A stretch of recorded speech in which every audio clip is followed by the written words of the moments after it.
नमस्कार दर्शक बंधु आपणकर जदि कर्कट राशि तेबे एही भिडियोटी आपणक पई बहुत अधिक गुरुत्वपूर्ण रही कारण 2026 वर्षर प्रथमार्ध बा 6 मास आपणकर अतिक्रम कर सारिलाणी माने जानुआरी रु जून मास आपणकर प्रथमार्धटी शेष हेलाणी एवं आपण एही समय मध्यरे बहुत गुड़िए नकारात्मक परिस्थितिर सम्मुखीन होइछन्ति बहुत गुड़िए दुखद एवं कष्टर समय मध्य आपण गति करिछन्ति एवं बहुत किछि आपणक जीवन रे एमिति घटना घटिछि जहाँ आपण जीवन रे केबे कल्पना मध्य करिनथिले किंतु आगामी 6 मास माने जुलाई रु डिसेम्बर मास आपणक पई चमत्कारी रहिबा पई जाउछि।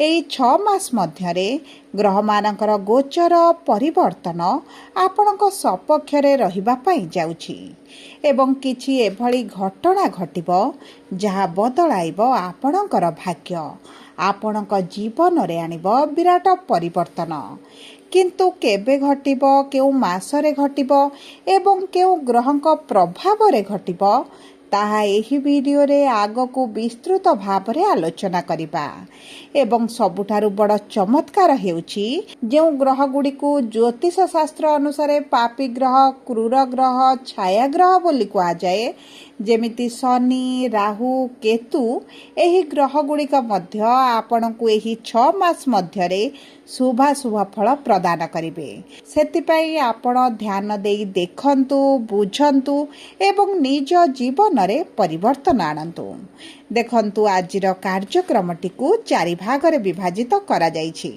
प्रथमे कर्कट राशि 3 गोटी नक्षत्र व्यक्ति विशेषक पई केमिति रहिबो आगामी 6 मास कौन प्रभाव पड़िबो कौन प्रतिकार करबाकू पड़िबो सेही विषय रे विस्तृत भाव रे आलोचना करबा सहित चतुर्थ भाग हेउछि जो व्यक्ति मानकर कर्कट लग्न रहिछि सेही व्यक्ति मानकर आगामी 6 मास केमिति कटिबो सेही विषय रे आलोचना करिबा सेतिपई आपणकर राशि जहाँ भी हेउना काई जदि आपणकर लग्नटी कर्कट रहिछि तेबे मध्य आपण भिडियोटी को शेष पर्यंत देखंतु जेहेतु लग्न हेउछि आमर व्यक्तित्व आम पर्सनालिटी आम स्वयं को जेहेतु लग्न बोली कहा जाए तेणु करी आपणक राशि रे खराब प्रभाव थिले मध्य जदि लग्न रे शुभ प्रभाव रहउछि तेबे मध्य आपणको शुभ फल प्राप्ति हेबो एवं जदि आपणकर लग्न रे खराब रहउछि एवं राशि रे भल रहिछि तेबे मध्य आपणको किछि कांशरे अशुभत्व मध्य देखिबा को पड़ी पारि सेतिपई आपण ध्यान देई देखंतु बुझंतु एवं किछिटा उपाय करी आपणकर अशुभत्व को दूर करंतु किंतु भिडियोटी को आरंभ करिबा पूर्वरु जदि आपणकर भी कर्कट राशि होइथाए एवं आपण भी ईश्वर को आंतरिक भक्ति एवं विश्वास करंती तेबे भिडियोटी को लाइक करंतु कमेंट बॉक्स रे जय जगन्नाथ जय मां लक्ष्मी अवश्य लिखि दियंतु ता सहित आम सह जोगाजोग करिबा पई वीडियोर मध्य भाग रे एक व्हाट्सएप नंबर टी दिया जाइछि जो नंबर साहाय्य आपण आम सह जोगाजोग करी निजर नूतन कुंडली प्रस्तुत करि परिबे कुंडली विश्लेषण कराई परिबे किंबा आपणकर चाकरी विवाह व्यवसाय प्रेम संपर्क शिक्षा स्वास्थ्य को नहीं किछि समस्या रहिछि ताहार सहजरे एवं स्वल्प मूल्य रे समाधान करि परिबे सेतिपई आपण आम सह वीडियोर शेष पर्यंत जोड़ी होई रुहंतु एवं व्हाट्सएप नंबर माध्यम रे आम सह जोगाजोग करी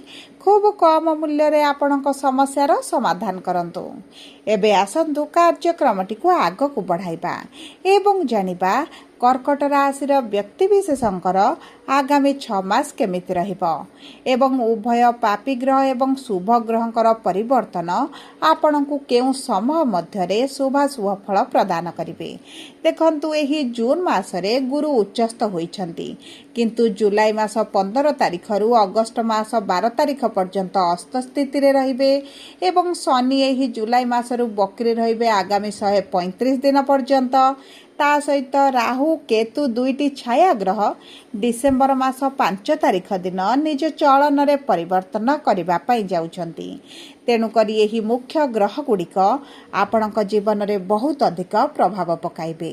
तेबे सर्वप्रथमे जानिबा पुनर्वसु कर्कट बा 7/4 कर्कट राशि व्यक्तिविशेष मानकर नक्षत्र अधिपति हेउछन्ति देवगुरु बृहस्पति एवं गुरु विराजमान करिसन्ति आपणकर लग्न भाव में। आपणक गृह शुभ कार्य मांगलिक कार्य अनुष्ठित हेब। स्वास्थ्यगत समस्या जदि किछि रहितला सेथिरे आपण उपशम पाइबे।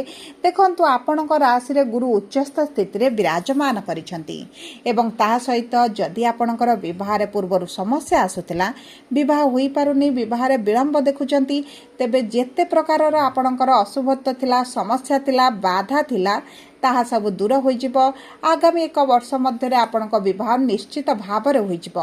किंतु दर्शक बंधु, जदि आपणक कुंडली रे किछि दोष रही थाए, विशेष भाव में मांगलिक दोष, पितृदोष किंबा कालसर्प दोष भली किछिटा समस्या रही थाए, तेबे आपणक विवाह रे किछिटा बाधा विघ्न रही पारे, विवाह रे विलंब आपण देखि पारंती। सेति पई किछिटा प्रतिकार करिबा परे आपणक जीवन रु एही दोष गुड़िक दूर हेबा परे आपणकर विवाह होई पारिबो। एवं ताहा सहित जो कर्कट राशि व्यक्तिविशेष मानकर संतान प्राप्ति रे बाधा प्राप्त हेउतला, संतान सुखरु वंचित रहितिले, संतान प्राप्ति पई दीर्घ 12 वर्ष परे अत्यधिक शुभ समय आसीची। आपणक संतानक माध्यम रे धन मान प्रतिष्ठा वृद्धि हेबो। संतानक क्यारियर रे ग्रोथ हेबो। विशेष भाव में जदि आपण विद्यार्थी अछंती, तेबे मध्य आपणको उच्च कोटिर सफलता प्राप्ति हेबो। ज्ञान मान सहित आपणक क्यारियर रे आपण समृद्धि देखिबे। एवं जो व्यक्ति मान प्रेम संपर्क रे अछंती, आपणक संपर्क को एक नुआ मोड़ मिलिबो। आपण प्रेम संपर्क को विवाह रे मध्य बंधन रे बांधी होई पारंती। एवं सबुठारु बड़ कथा हेउची आपणकर नवमाधिपति गुरु होई आपणकर लग्न भाव रे विराजमान करिसंती। पितांक सहित पूर्वरु जदि किछि समस्या चलिथिला ताहा दूर होई जिवो। पैतृक संपत्ति को नै जदि किछि डिस्प्यूट रहितला ताहा मध्य आपणकर दूर होई जिवो। जदि आपण टंका रु टंका कमाउथिले तेबे आपणक पई उत्तम समय रहिची। एबे आसंतु जानिबा पुष्या कर्कट राशि 8/4 कर्कट राशि व्यक्ति विशेष मानकर नक्षत्र अधिपति हेउचंती शनि। विराजमान करिसंती भाग्यर भाव में। शनिकर तृतीय दृष्टि आपणकर लाभर भाव को रहुची, जो कारण आपणक परिश्रम अनुपात आपणको एतला शुभ फल प्राप्ति हेउ नथिला। ए देखंतु एही समय मध्य जदि आपण विदेश ग्रस्त करबा पई चाहुथिले आपणको उत्तम फल प्राप्ति हेबो। आपण जदि वैदेशिक मुद्रा रोजगार करूचंती तेबे मध्य रोजगार रे बढ़ती आसीबो। आपण किछिटा दूर यात्रा तीर्थ यात्रा करि पारंती, तीर्थस्थल रे भ्रमण करि पारंती, ता सहित धार्मिक कार्यक्रम रे मध्य जोग देई पारंती। एवं जदि आपण पूर्वरु विदेश रे रहउथिले एवं सेठारे आपणकर किछि समस्या चलिथिला ताहा आपणकर दूर होई जिवो। एवं जदि आपण पार्टनरशिप रे किछि कार्य करूथिले एवं सेथिरे मांदा परिस्थिति देखुथिले तेबे आपणकर उन्नति परिलक्षित हेबो। गुरुंगर सप्तम दृष्टि सप्तम भाव को थिबा कारणरू आपणक दैनंदिन रोजगार रे बढ़ती हेबो। जदि आपणकर परिस्थिति मांदारे चलिछि एवं आपणक पार्टनरशिप व्यवसाय रे एतरा स्वच्छल परिस्थिति नहीं, लॉस रे रहिचंती किंबा पार्टनर को सहित आपणक संपर्क रे एतरा भल परिस्थिति नहीं, आपणको धोखा मिलला बोली अनुभव करूछंती, तेबे मध्य सेही परिस्थिति रे सुधार आसीबो। जदि आपण नूतन कार्य किछि आरंभ करिबा पई चाहुछंती तेबे मध्य उत्तम समय आपणक पई रहिछि। दीर्घ दिनर अभिलाष आपणकर पूरण हेबो।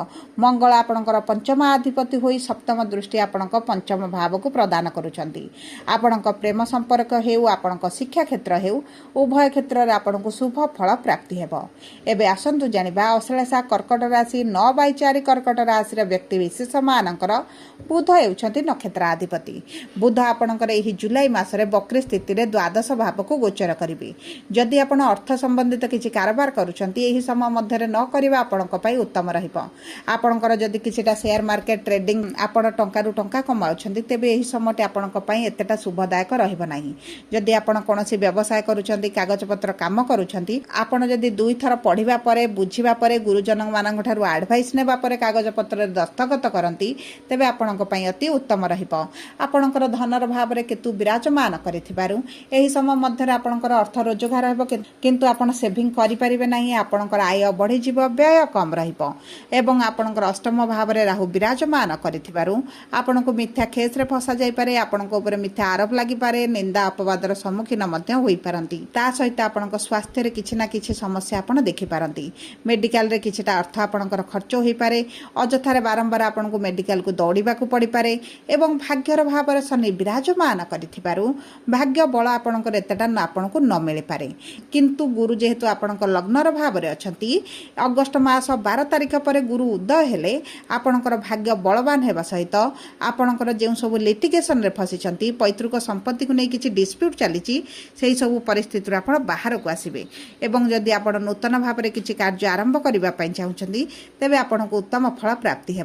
विशेष भाव में जो व्यक्ति मैंने सरकारी चाकरी परीक्षा देउछंती इंटरव्यू देउछंती एंट्रांस देउछंती से जुलाई मास 15 तारिख पर अत्यधिक शुभ समय रही आपण को सरकारी स्तर में जदि किसी कार्य करुछंती तेबे मध्य आपण को सेतरे शुभ फल प्राप्ति हेबो। एबे आसंतु जानिबा कर्कट लग्नर व्यक्ति विशेष मानकर किभଳି रहिब आगामी 6 मास समय।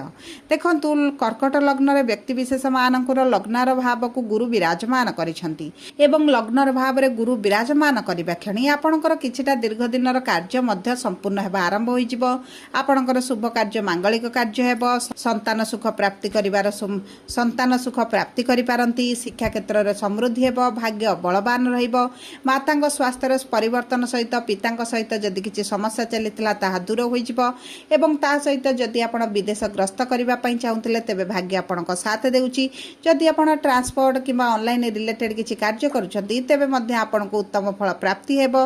विवाहर भल समय सहित वैवाहिक संपर्क रे आपण विशेष परिवर्तन देखिबे। सब परे अशुभत्व को दूर करी शुभाशुभ फल वृद्धि करिबा पई आपण प्रत्येक दिन गुरुंकर बीज मंत्र 108 थर पाठ करंतु। प्रातः समय ओम नमः शिवाय मंत्र जप करिबा सहित सोमवार व्रत रखंतु एवं प्रत्येक सोमवार दिन महादेवंग मंदिर रे बेलपत्र सहित कंचा क्षीर किंबा गंगा जल अर्पण करंतु। बुधवार गुरुवार दिन आपण गौ माता को किछिटा गुड़ सहित रुटी मिसाई खाइबा पई दियंतु एवं चेष्टा करंतु बुधवार दिन प्रभु गणेशଙ୍କ पाखरे लड्डू दुभघास अर्पण करिबा पई आपणଙ୍କ पई अत्यंत शुभदायक रहिबो। यदि आपणकर कर्कट राशि होइथा वीडियोटी किभଳି लागला कमेंट बॉक्स रे लिखि जणांतु। चैनल टी को सब्सक्राइब करंतु।